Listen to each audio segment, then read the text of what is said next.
Note that we are Indian, but born and raised in the UK, as this is obviously somewhat of a cultural thing. And also, it is my parents who are paying for the whole of this wedding. Again, a cultural thing. We get married this year. On the afternoon of our wedding, our 700 guests will approach us and give us between £5 and £10 each.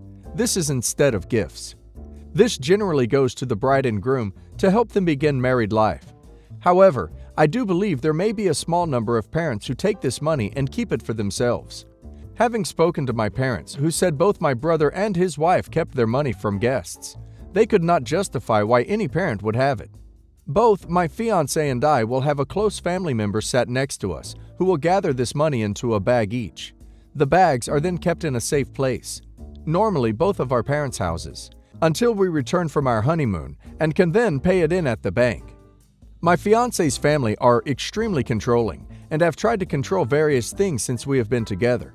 But over time, we have stood our ground, which has been very hard for my fiancé, as they guilt-trip him and make him feel like he is the worst son on earth for putting his partner first after all they have done for him.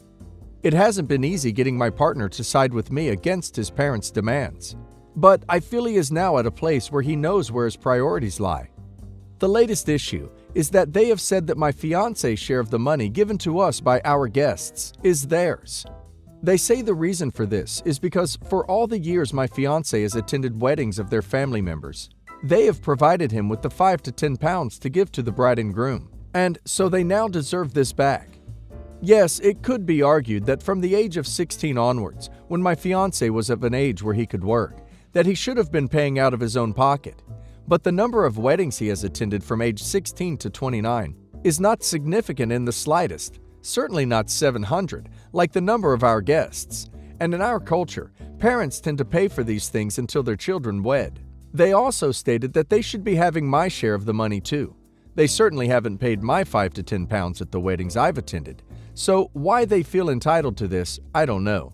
But to that, my husband firmly stood his ground and said that wasn't even up for discussion. They also stated how they took the share of money for their 2 other sons, and so will be doing the same for him. They have always used money as a means to control their sons, and love that their children are so dependent.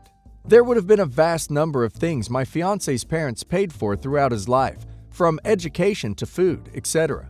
So does that mean they are entitled to the money back for that too? I think their justification is ridiculous, and that they just see money up for grabs and are trying to get their hands on it.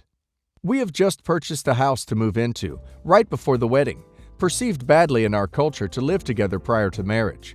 However, their preference was that we lived with them, and therefore, they were not supportive of the purchase in the slightest, yet demanded to know all the financials relating to it, such as how much I contributed to the deposit, mortgage details, whose name the property was in, etc. My fiancé refused to divulge this information, and I know this devastated them. So here we are, unsure of what to do when the wedding day arises and my husband's share of the money is sat in this bag. My initial reaction is to take the bag myself, and should any of his family ask for it, I will flat out refuse, and I will lock it away safely in my parents' house along with my bag. Bearing in mind that after the afternoon process of receiving the money from guests, we still have our evening party, so it could get extremely awkward with his family at the party after I've held what they perceive to be their money hostage.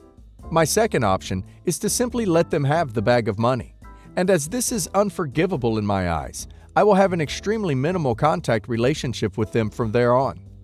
I will never stop my fiancé from maintaining his relationship with them, of course. This option goes against the principle of things in my eyes, and I feel if we don't stand our ground here, then this allows them to feel it is acceptable to do such things in the future. But then I also do think that after the wedding, there will be very few opportunities for them to make such demands, as we will be settled in our own home. Yes, I know we will have children, but they can't exactly steal them. As new homeowners, we need every penny we can get, so it pains me to even consider giving them the money. But I know that they want to see us struggle financially and crawl to them asking for help, which of course will never happen. So there is the slight satisfaction of letting them have the money, having a reason to significantly reduce my contact with them, and going about my merry way, enjoying married life with their son in the knowledge that we didn't need any of their help and support. My fiancé has said that he does not agree with his parents' demands to have the money, and that he will go with whatever decision I make. But I know he would prefer to just give them the money so he can wash his hands of this issue and move on with our married life together. So, do we take the money or let them have it? Or is there another option I am missing? They have zero right to that money, even with cultural values taken into consideration. I'm certain if your guests knew the money was going to the parents and not the happy couple, they would be less than happy and probably would try to find a way around it. Definitely take your husband's money and put it with yours. If his parents get their hands on it, they may skim from it while you are on the honeymoon, or even take it all and refuse to give it back. Do not let his parents take the money. Children have no say in if they are born or not. They do not owe their parents for being raised by them. That is a disgusting mindset. There are a couple of ways to handle this. Obviously, stand firm. It's good your husband agrees with you. But I definitely understand how the guilt must get to him. Getting guilted by family is the worst, especially in cultures like ours. But you two will be married soon. The most important person in your lives should be each other. Everyone else comes second. Have your parents talk to his parents. Sometimes a healthy dose of shame helps to stop this kind of behavior. If your parents brought it up to them, they might feel embarrassed if other people knew what they were attempting to do. Also, do not give in. I would have someone take his bag and take it back to your family's house after the wedding. Do not let them get their hands on it. Yes, they will moan and groan about it, but in the future, if you guys decide to have children, you will have the upper hand. If they want to see their grandkids, they will have to be nice. They want the money, as you said, as a form of control. Even with him getting married, they do not want to give up any control they have over him. And by extension, you. You're doing great, hon. Stay strong. First, I'll provide some background that I think is relevant. My son, Seth, is my only child from my second marriage. His mother, Lydia, 47 female, and I divorced when he was 4 years old. He was very upset when this happened. The entire process was very hard on him. All he wanted was for us to get back together. However, it was Lydia who decided that she didn't want to be married and that she didn't want to raise a kid. She just wanted her freedom back, what she had when she was living the single life. I wanted to go to marriage counseling and work things out, but she had just wanted a divorce. Eventually, I acquiesced. Seth went to live with her, and he came to my house on the weekends. Lydia didn't want to raise a kid, but she did want a kid around when she felt like having one around. She only wanted to be a parent when it was fun. Currently, Lydia and I are courteous with each other, but we only talk when we absolutely need to.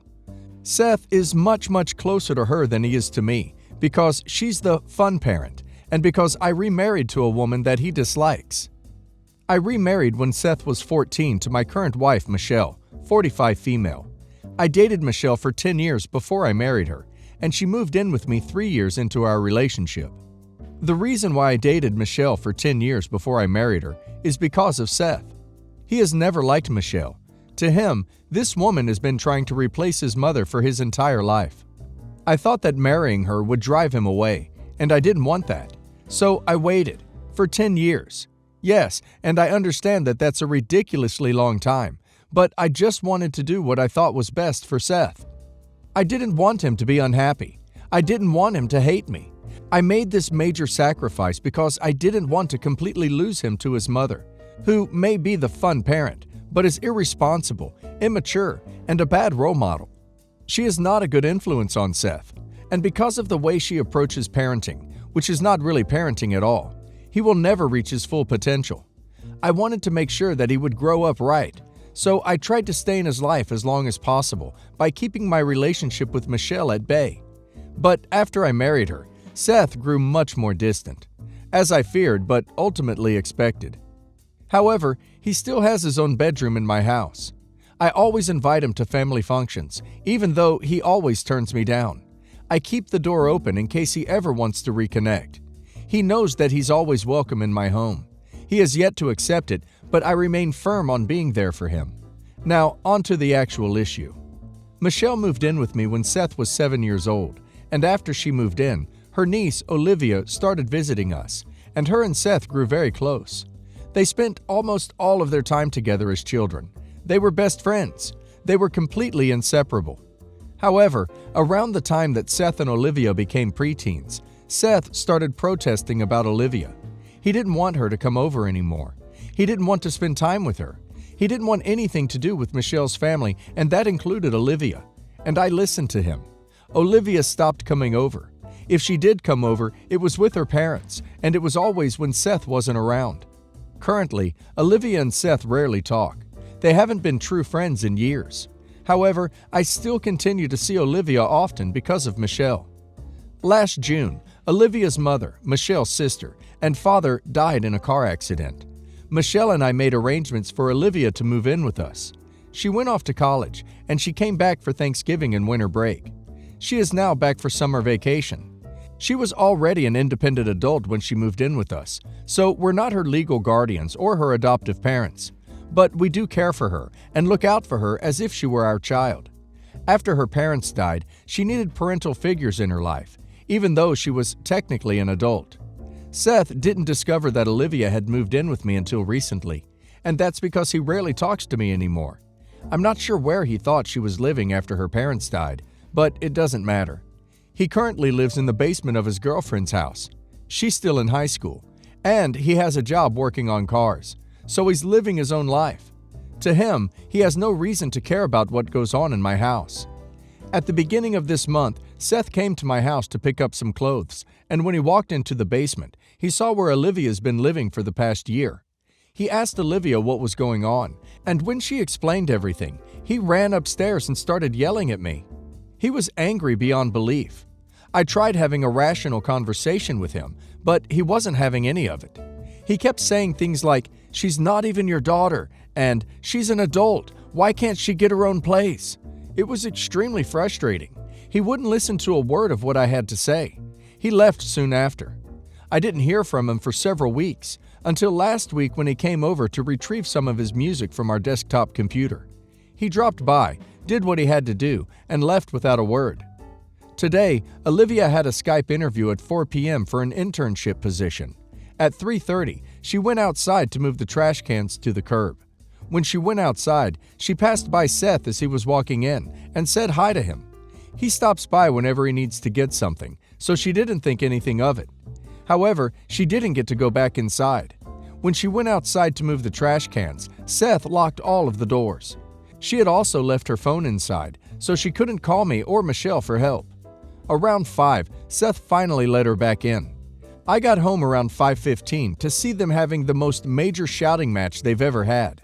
After Seth stormed out, Olivia explained to me what happened. Seth told her he locked her out because she deserved it and because you shouldn't even be living here, let alone having a ducking job interview on our computer. Last week when he was over, Seth must have seen that Olivia had a Skype interview today, as she posts sticky note reminders to herself on the desktop of the computer. So he came over here today just to purposefully sabotage her. This makes me angrier than I've been in a very long time. I can't even begin to describe how upset I am with him. He cost her an important job opportunity. So what do? Should I try to talk to my son about this? Should I change how I've been treating him thus far? Could that be the reason why he's behaving so maliciously? This is not the boy I know. He feels like a complete stranger to me. I can't believe he would do something so spiteful. Can anything be salvaged from this? Edit. I saw some questions about Seth's relationship with Michelle and Olivia, as well as some questions about Lydia, so I'll add my answers to the post. When Seth was a kid, Michelle tried hard to connect with him. He accepted her, but as he got older, he didn't want to engage with her anymore. She respected that. She didn't force him to spend time with her or anything like that. She always invited him to do things with her, but she didn't create drama or negativity when he turned her down. She is nice to him and has never done anything malicious to him. If she had, I never would have married her. Seth's desire to stop seeing Olivia wasn't immediate. As time went on, he started asking more and more, and when he became visibly angry about it, she stopped coming over. So she started to come to my house less and less often. As far as I know, nothing particularly terrible happened between them for him to start acting like this.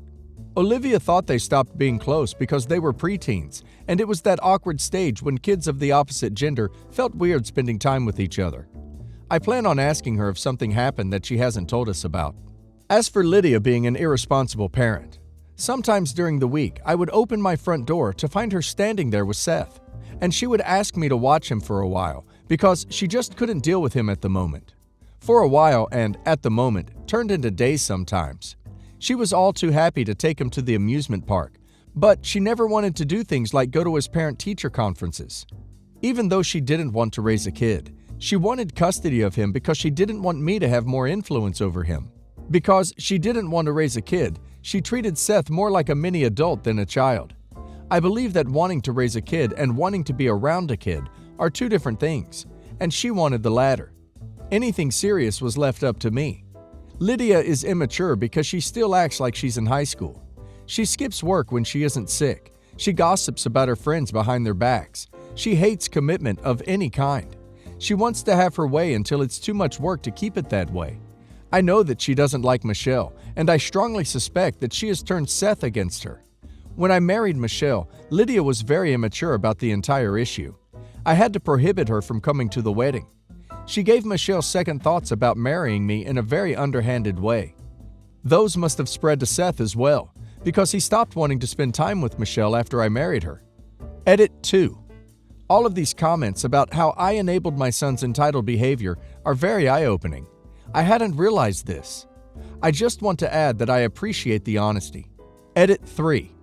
A poster was appalled that I did not include any information about what happened to my niece after my son sabotaged her. So here's what I told them. I called the company the day of the incident and explained what happened. They understood, but didn't re-offer the position. I have since talked to my niece about everything. You should take his key away and tell him he isn't welcome there. Why should he be? Literally, her parents died, and he's finding ways to intentionally hurt her after the fact.